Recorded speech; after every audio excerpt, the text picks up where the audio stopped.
अस्सलाम वालेकुम दोस्तों मैं कुछ अबहाम दूर करना चाह रहा हूँ।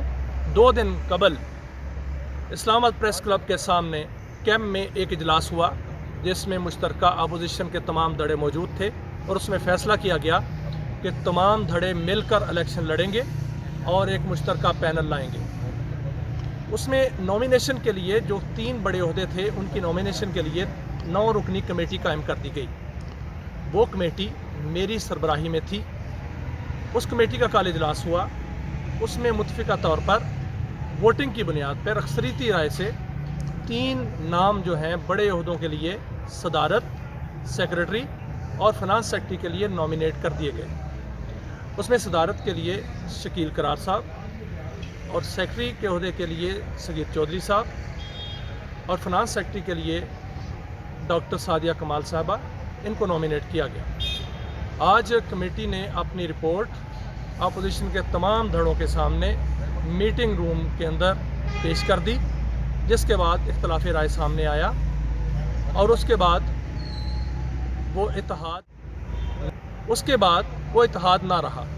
उसमें हुआ यूँ कि ज़ैगम नकवी साहब जो कि उस कमेटी का हिस्सा थे, उन्होंने कमेटी के इजलास के दौरान एक इख्तलाफी राय दी। उन्होंने कहा कि हम अपना पैनल लाएंगे। बहरहाल उन्होंने वोट दिया था और वो अपना पैनल लाए। आज वो कमेटी के इजलास में नहीं आए, जो कि मुत्तहिदा अपोजिशन के इजलास में कमेटी ने रिपोर्ट पेश की थी, उसमें वो नहीं आए। दूसरा इतराज़ जहांगीर असलम का था।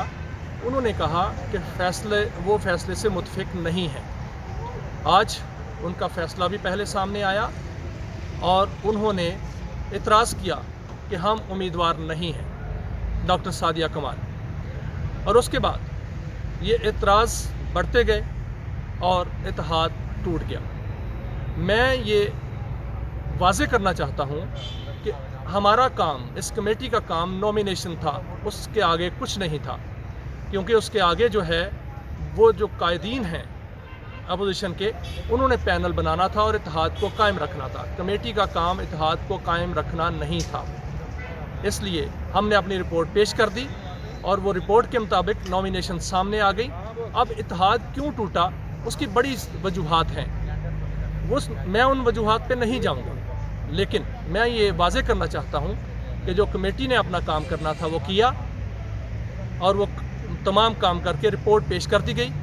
वो रिपोर्ट जो हमने मुरतब की थी वो शकील करार साहब के हवाले कर दी गई है। बहुत शुक्रिया।